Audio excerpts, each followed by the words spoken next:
Okay, so we picked up this little Bobby Dazzler, cheap, and it is absolutely gunked up to hell. Look at the state of this. How can anybody let an engine get this bad? Now it is intact. It is just, and it's probably the amount of crap on it that's protected it, to be honest. But yeah, this is a project engine.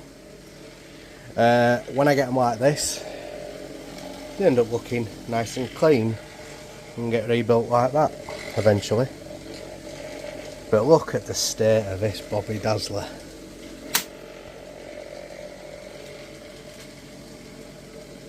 Suppose I best get it stripped down and vapor blasted up.